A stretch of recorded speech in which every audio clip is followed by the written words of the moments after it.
نحمده ونصلي ونسلم على رسوله الكريم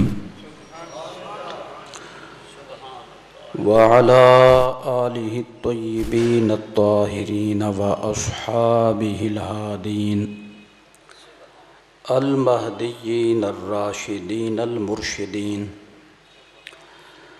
وأتباعه وعلينا معهم أجمعين إلى يوم الدين.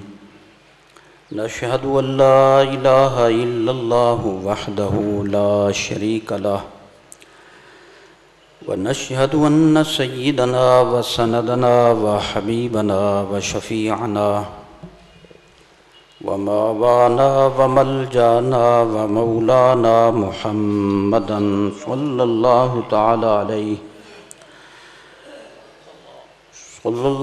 تعالى عليه وعلى آله وصحبه وبارك وسلم عبده ورسوله.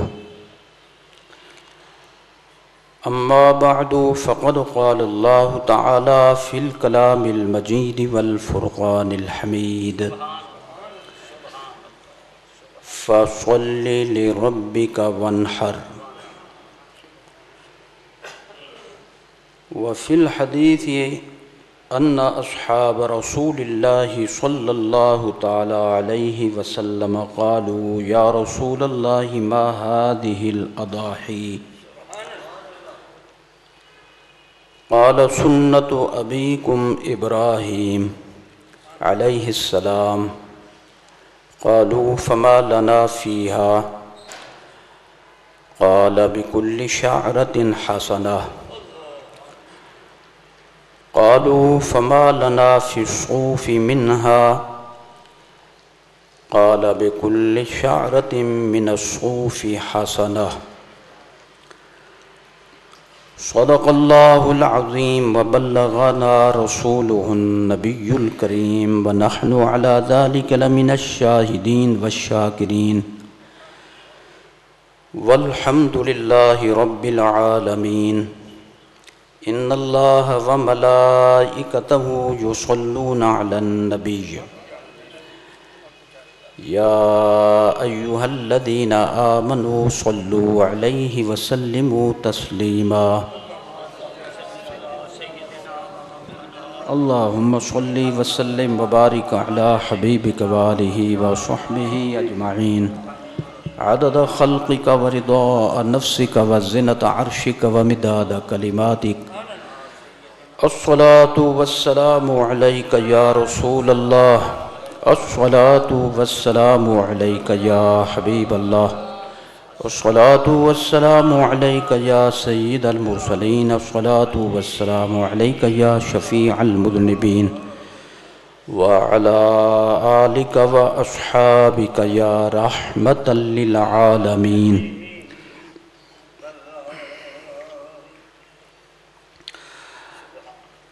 ذی الحج شریف کا پہلا جمعہ ہے اور اس کی پہلی تاریخ ہے.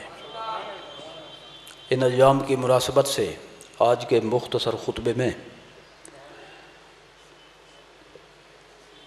قربانی کے حوالے سے چند باتیں بیان ہوں گی اور جو ضروری مسائل رہ جائیں گے وہ انشاءاللہ اگلے جمعہ پہ ان کی تفصیلات آئیں گی.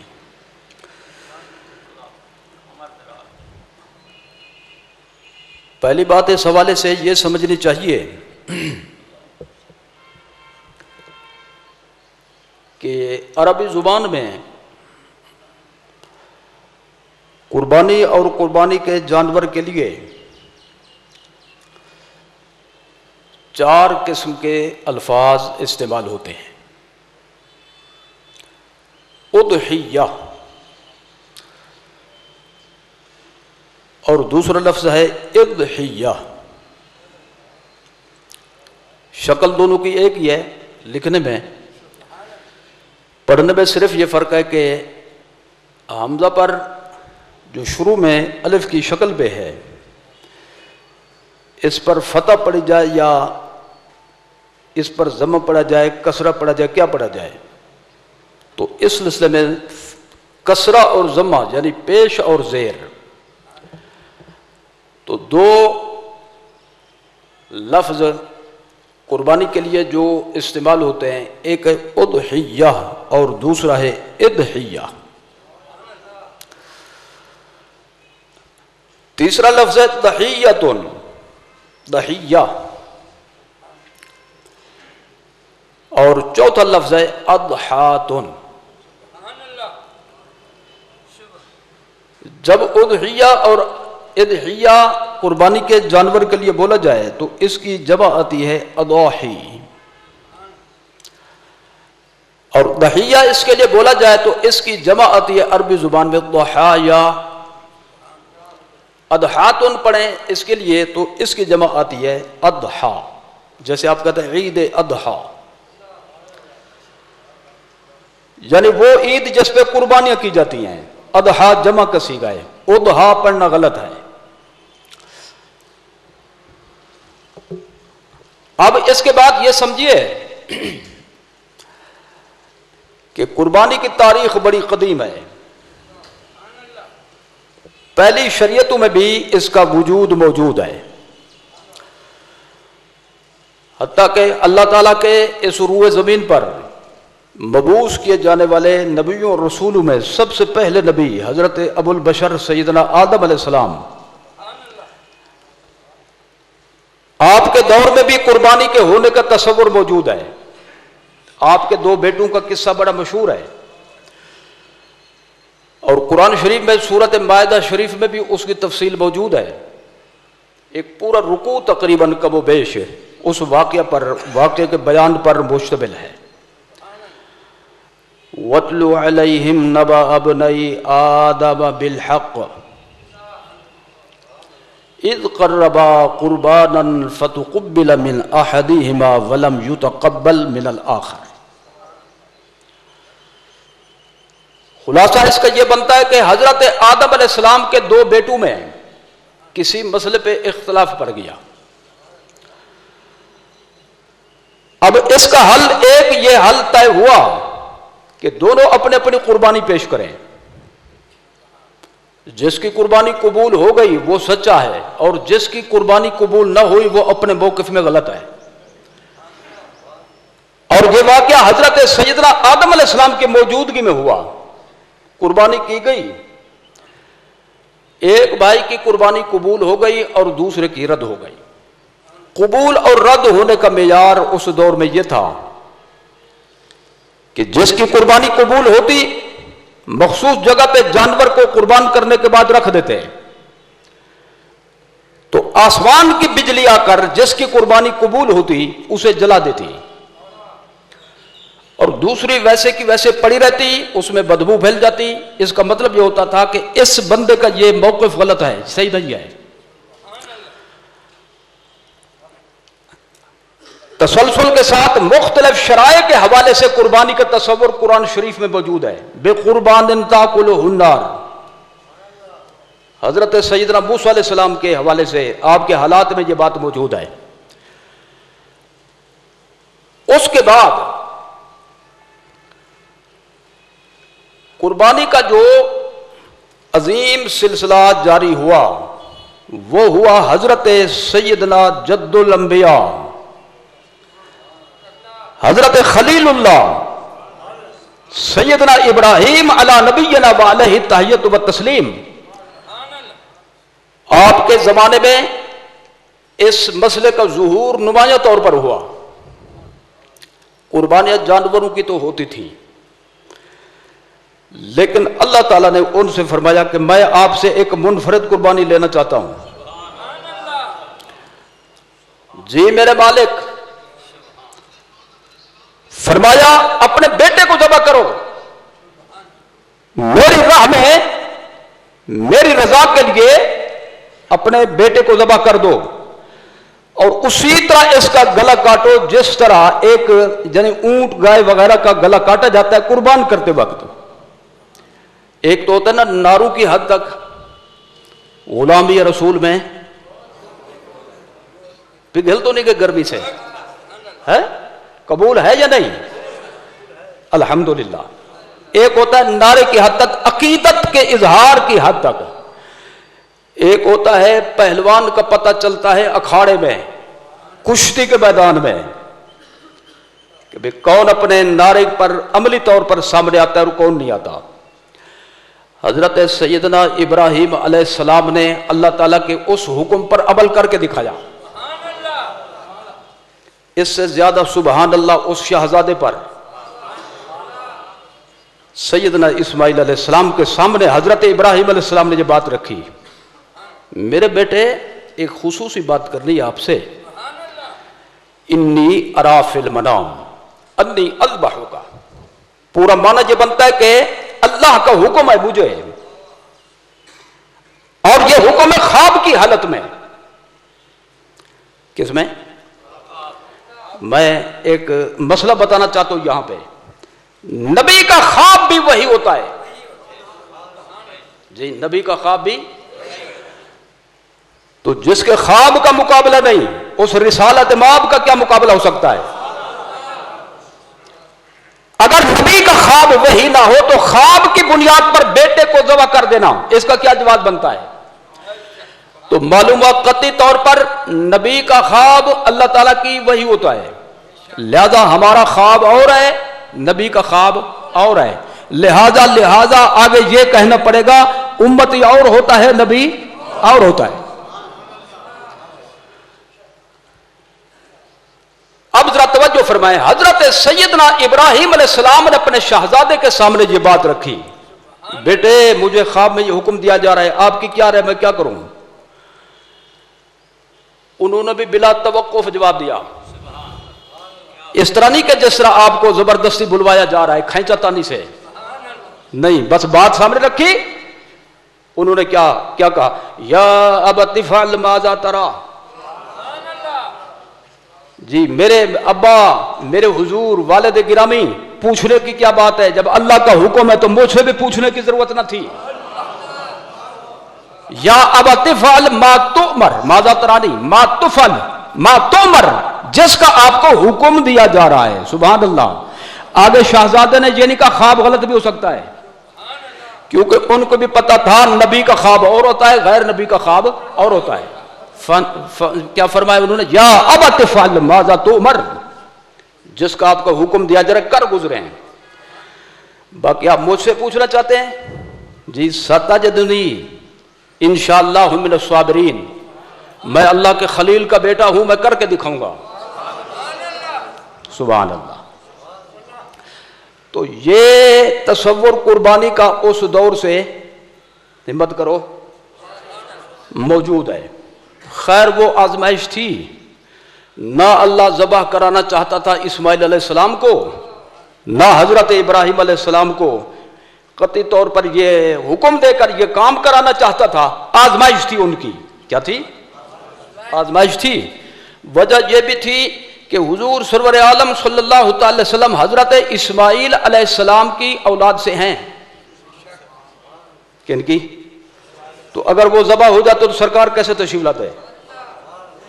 جی تو معلوم پروگرام یہ نہیں تھا کہ ان کو ذبح کرایا جائے، پروگرام تھا آزمائش لینے کا. تو اب یہ قربانی کا تصور تسلسل سے موجود ہے، یہاں تک کہ سلسلہ پہنچا حضور سرور عالم صلی اللہ تعالی علیہ وآلہ وصحبہ وبارک وسلم کے دادا جان تک. آپ کے دادا جان نے بھی اس طرح کا خواب دیکھا کہ وہ، بلکہ انہوں نے منت مانی تھی. کیا کیا تھا؟ منت مانی تھی. اگر زمزم شریف کا کنواں مجھے مل جائے، نشاندہی ہو جائے اللہ کی طرف سے، زمزم کا کنواں بند شدہ تھا، تو میں اپنا ایک بیٹا ذبح کروں گا. کس نے منت ماری؟ سرکار کے جد امجد نے، حضرت عبد المطلب نے. نشاندہی ہو گئی. 10 بیٹے تھے. کتنے؟ اچھا اب کس کو ذبح کریں؟ قرآن اندازی کی گئی تو قرآن اندازی میں نام نکلا رسول اللہ صلی اللہ علیہ وسلم کے والد ماجد کا. اس میں گرامی تو یاد ہونا چاہیے، نام لے لیں بے شک کہنے کے بجائے یاد ہونا چاہیے. میں یہ تصدیق تھوڑی لے رہا ہوں، میں لے رہا ہوں تصدیق اس بات کی، بولو کیا نام ہے؟ حضرت سیدنا عبداللہ رضی اللہ تعالیٰ عنہ، سب کو سیدنا عبداللہ رضی اللہ تعالیٰ عنہ، قرآن اندازی میں ان کا نام نکلا کہ ان کو ذبح کیا جائے۔ اب جب انہوں نے اس دور کے اس شعبے کے لوگوں سے مشورہ لیا، مسئلہ پوچھا، ہر دور میں اللہ والے موجود ہیں، یہ روح زمین اللہ والوں سے خالی کبھی بھی نہیں ہوتی۔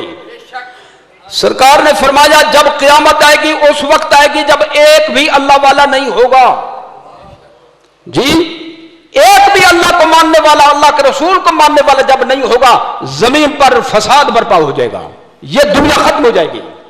تو اس کا مطلب یہ ہوا یہ دنیا قائم ہے اللہ والوں کی برکت سے۔ اللہ والوں سے مشورہ لیا کہ جی میں نے منت مانی تھی، میرے اس بیٹے کا نام نکلتا ہے، کیا کروں؟ انہوں نے کہا یوں کرو کہ قرآن اندازی کرتے جاؤ اور ساتھ ساتھ اونٹ ذبح کرتے جاؤ، ان کے بدلے میں اونٹ ذبح کرتے جاؤ۔ اونٹ یا عبداللہ، کس کو ذبح کریں؟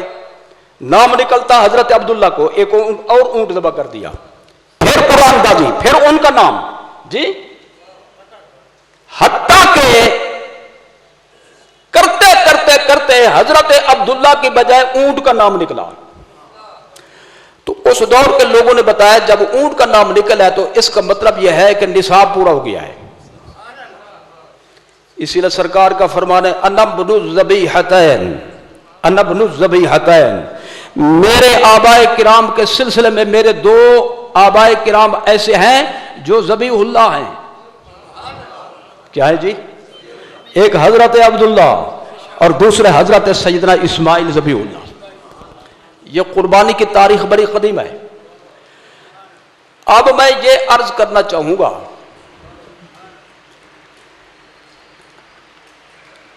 کہ مستقل حیثیت سے توجہ سے سماعت فرمائیں، پچھلے نبیوں کی پیروی میں نہیں، تسلسل تو قائم رہا، مستقل بنیادوں پر ہمارے آقا مولا صلی اللہ علیہ وسلم کو بھی قربانی کرنے کا حکم ہوا۔ تو لہذا یوں کہا جائے گا کہ موافقت بن گئی حضرت ابراہیم علیہ السلام سے قربانی کرنے کے مسئلے میں، ملت بن گئی ان کی اور شریعت بن گئی مدینے والے کی۔ تو رسول اللہ صلی اللہ علیہ وسلم کو مستقل بنیادوں پر قربانی کا حکم ہوا، اور اس کا بیان قرآن مجید میں موجود ہے۔ یہ جو ہم دو عیدیں پڑھتے ہیں نا، ان کا ذکر اجمالی طور پر قرآن شریف میں کئی جگہوں پر موجود ہے۔ پہلے ابھی پڑھی تھی کچھ 2 مہینے پہلے، کیا نام تھا اس کا؟ قد افلح من تزکا وذکر اسم ربہ فصلی، صلی، وہ بندہ ایمان والا کامیاب ہو گیا جو صاف ستھرا بن گیا۔ صاف ستھرا کس سے؟ ایمان کو خراب کرنے والی چیزوں سے، اور جس نے اپنے رب کا نام لیا اور جس نے نماز پڑھی۔ اس نماز سے مراد ہے نماز عید الفطر۔ اب کون سی چاہیے؟ میرے خیال میں ان کا پروگرام نہیں ہے شاید، اس ہے تو پھر میرے ساتھ دیں۔ جو موقع ہے بخل سے کام نہ دے، اللہ کے گھر میں بیٹھے ہیں۔ کون سی چاہیے اب؟ اس کا بیان ہے جی سورہ کوثر میں، فَصَلِّ لِرَبِّكَ وَانْحَرْ، میرے محبوب اپنے رب کی رضا کے لیے نماز بھی پڑھیں، قربانی بھی کریں۔ نماز پہلے، قربانی بعد میں، ہمت کرو، دونوں موجود ہیں۔ تو اس نماز سے مراد نماز عید الاضحیٰ، اور اکثر مفسرین کی تفاسیر اور ان کی متفقہ تحقیقات کے مطابق اس قربانی سے مراد وہی قربانی ہے جو ہم کرتے ہیں، ہر سال کرتے ہیں، روئے زمین پر کرتے ہیں، ذی الحج شریف والی۔ کون سی؟ ایک ہے حج شریف والی، ہمت کرو، حج شریف والی وہ ہوتی ہے حج پہ، ایک ہوتی ہے ذی الحج شریف والی، وہ رحمیہ خان میں بھی ہوتی ہے، جو نوری مسجد میں جمعہ پڑھنے کے لیے ان پہ بھی ہوگی. ڈر لگ گیا ہے کیا؟ بہت بڑی سعادت ہے. بولو ذرا، ہمت کرو.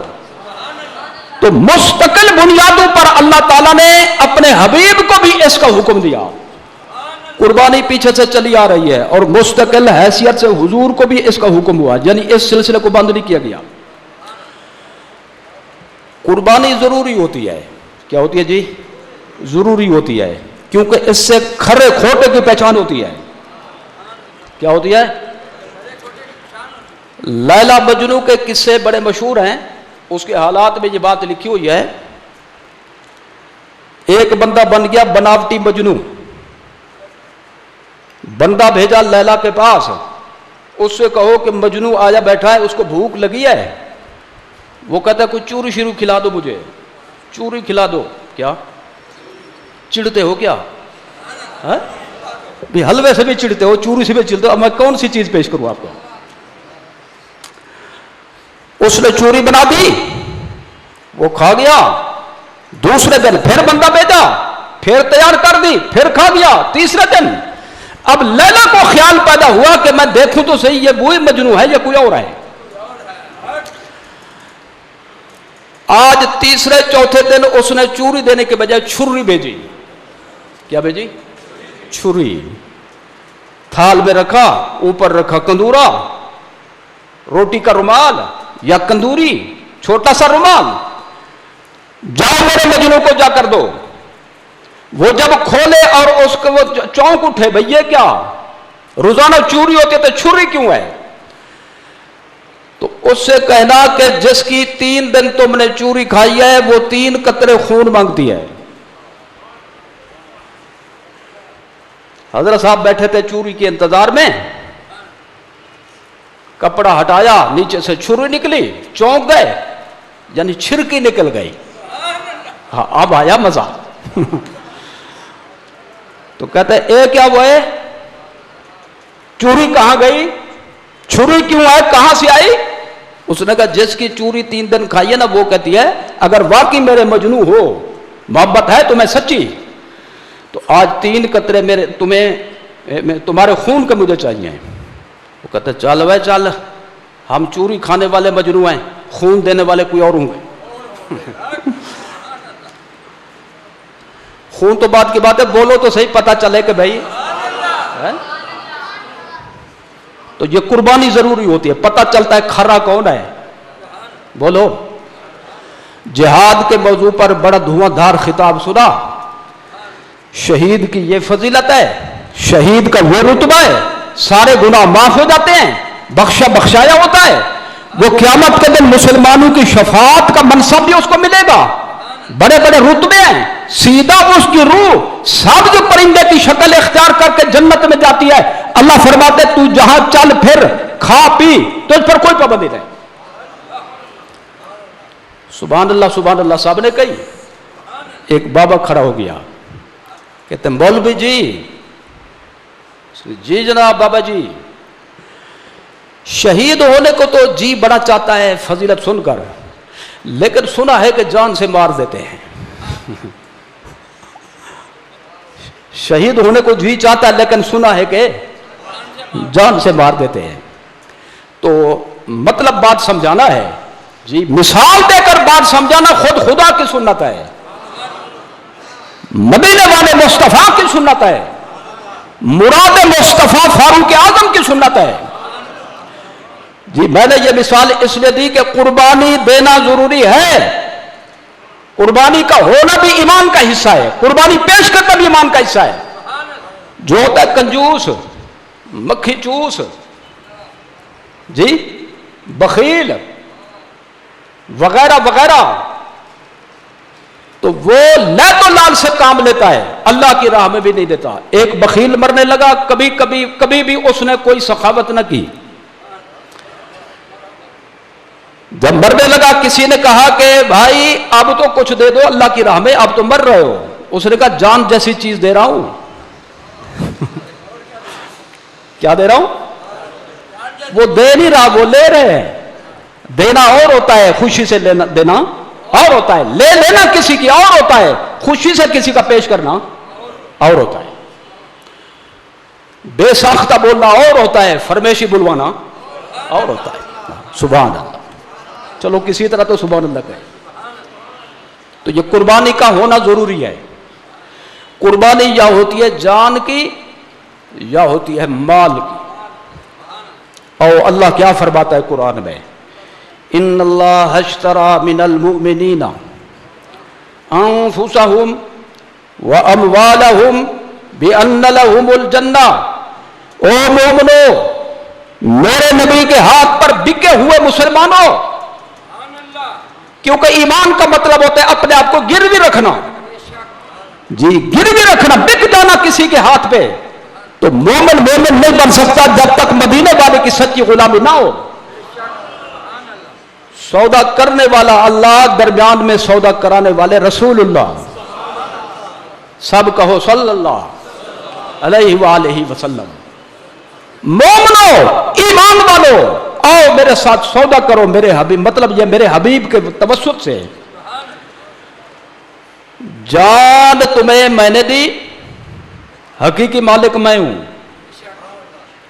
مال تمہیں میں نے دیے، حقیقی معنی میں مالک میں ہوں، لیکن اپنی مہربانی سے میں تمہیں اختیار دے رہا ہوں. گویا کہ جان بھی تمہاری، مال بھی تمہارا. اب کرو میرے ساتھ سودا. جی سودا یہ ہے کہ تم سب نے مر جانا ہے، یہ اٹل بات ہے. اس دنیا میں ہمیشہ نہیں رہنا. کامیاب وہ ہوگا جو آخرت میں کامیاب ہو جائے، اور آخرت میں کامیابی جی اس کی علامت یہ ہے کہ بندہ جہنم سے بچ جائے، اللہ کے دائمی عذاب سے بچ جائے، اور خدا کی نعمتوں کے دائمی گھر کے اندر اس کو ٹھکانہ مل جائے یعنی جنت میں. تو اللہ نے فرمایا آؤ میرے ساتھ سودا کرو. تم مجھے اپنی جان دے دو، اپنے مال دے دو، میں جنت لکھ دیتا ہوں. مطلب یہ ہوا کہ جان دینے کا جذبہ بھی ضروری ایمان کے لیے، اور مال قربان کرنے کا جذبہ بھی ضروری ایمان اور آخرت کے لیے. تو لہذا قربانی اس کی تاریخ قدیم ہے، سلسلہ پہنچتا ہے سرکار تک. عقلی معیار کے حوالے سے دیکھا جائے تو قربانی کے بغیر بندہ حقیقی رتبے پر نہیں پہنچ سکتا. دیکھیے ایک محاورہ ہے اردو کا، پھول کو حاصل کرنے کے لیے بولو کانٹوں سے گزرنا پڑتا ہے، کانٹے کھانے پڑتے ہیں. تو مطلب ہے کچھ نہ کچھ تکلیف ضروری اٹھانی پڑتی ہے، پھر ہی پتا چلتا ہے یہ کھرا ہے یا کھوٹا. جس کو لگے گا کانٹا اپنی ذات کے لیے وہ کہے گا ہوئی ہوئی اللہ، اور جو کھائے گا اللہ کی رضا کے لیے وہ کہے گا انا للہ. ہم بھی اللہ کا ملک، ہماری جان بھی اللہ کی، اللہ کا ملک، ہمارا مال بھی اللہ کا ملک.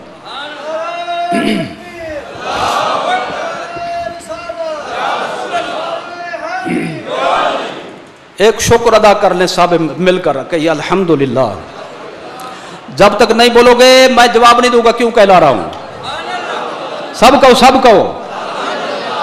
اور نہیں جو نہیں سننا چاہتے وہ بے شک جمعہ جو ہے کسی جگہ پڑھ لیں، اگلے جمعہ میرے پاس آئیں. لیکن ملے گا نہیں کہیں. اب اس شاہ صاحب کی وفات ہو گئی جو 4 بجے پڑھاتے تھے، اب نہیں ملے گا، اب نوری مسجد میں ملے گا. جی لینا چاہتے ہو جو جملہ میں دینا چاہتا ہوں کہو الحمدللہ. اللہ تعالی نے اپنے خلیل کے صدقے، اپنے حبیب کے صدقے چاہتا تو ہم پر یہ لاگو کرتا کہ اپنے اپنے خاندان میں سے ہر سال اپنا کوئی پیارا بچہ، پیارا بیٹا، پیارا بھائی، پیارا رشتہ دار اس کو ذبح کرو، قربانی دو. لیکن مہربانی فرمائی تمہاری جان کی حفاظت کی مہر لگا دیتا ہوں. جی اب اونٹ ذبح کرو تمہاری مرضی، گائے ذبح کرو تمہاری مرضی، جی بھیڑ بکری ذبح کرو تمہاری مرضی. فدیہ اسی لیے آیا تھا کہ سب کے لیے رحمت بن جائے. کیا بن جائے؟ رحمت بن جائے. جی یہ رحمت بن گئی. میں اس کو یوں بیان کرنا چاہتا ہوں. دیکھیے بھائی، غار حرا شریف جس کو جبل نور کہتے ہیں، مقدس پہاڑی ہے کہ نہیں؟ ارے قرآن کا نزول جب شروع ہوا تو وہاں سے آغاز ہوا. اس کی غار میں میرے اور آپ کے آقا مولا صلی اللہ علیہ وسلم مدت دراز تک جلوہ فرما ہو کر ذکر الہی میں مصروف رہتے. خصوصاً وحی الہی وحی جلی کے شروع ہونے سے پہلے کافی عرصہ حضور نے اس غار کے اندر جلوہ فرمائی کی. اور قرآن شریف کی سورہ اقرا سے اس کا نزول شروع ہوا. قرآن شریف کا سنا ہوا ہے. مقدس جگہ ہے کہ نہیں؟ غار ثور جب ہجرت فرمائی تو 3 دن رات حضور اس میں رہے. صدیق اکبر حضور کی غلامی میں تھے. بولو وہ غار بھی شان والی ہے کہ نہیں؟ اللہ رسول کی مہربانی دیکھیے. اللہ رسول چاہتے تو فرماتے جو حج عمرہ کو آئے اس پر فرض ہے کہ غار ہرا پر بھی آئے اور غار ثور میں بھی جائے. آگے سمجھ میں؟ 3 کلومیٹر اونچا ہے جبل نور. 3 کلومیٹر ایسے انگلیاں پھنسا پھنسا کر چڑھنا پڑتا ہے. بہت سے حضرات یہاں پہ موجود ہوں گے جنہوں نے غار ہرا شریف کی زیارت کی ہے. بڑے بڑے پہلوان جواب دے جاتے ہیں. 2 ساتھی گئے, ایک تھا ذرا کمزور سا, دوسرا تھا بالکل ہیلدی ویلدی 60 سال کا. حکیم صاحب تھا, کشتے کھائے ہوئے تھے. اس کو کہتے ہیں ساتھی کہ تم کپاس ہو کپاس, میں فولاد ہوں, میں چڑھ جاؤں گا, تمہارے بس کا کام نہیں. اس نے کہا حضور فولاد بیٹھے گا کپاس اڑے گی. جب درمیان میں گئے نا تھوڑا سا سفر کیا, وہ کہتے یار مجھ سے پانی کی بوتل بھی نہیں اٹھائی جاتی, میں تمہیں گفٹ کرتا ہوں, یہ لے لو. اس نے کہا میرے پاس 2 موجود ہیں, میں نہیں لے سکتا. یعنی بڑے بڑے طاقتور لوگوں کی طاقتیں جواب دے جاتی ہیں, چڑھنا مشکل ہو جاتا ہے, درمیان سے واپس آ جاتے ہیں. اور غار ثور جبل ثور والی جو غار ہے, ہجرت والی راتوں میں حضور نے موقع پر جو 3 راتیں گزاری وہ تو اس سے بھی ڈبل ہے. یہ تو جگرا ہے یار غار کا, صدیق اکبر کا. وہ صرف غار میں ایک خود نہیں گئے بلکہ حضور کو اپنے کندھوں پر اٹھا کر گئے. سمجھ میں آ گئی؟ تو اگر اللہ رسول فرماتے جو حج عمرہ پہ آئے تو غار ثور کی زیارت ضروری ہے, غار ہرا کی زیارت بھی ضروری ہے. جی ان کو تو ایک چکر ہی کافی ہو جاتا, پھر کہتے ہیں اسری مجال ایسا والا حج عمرہ کروں تھا.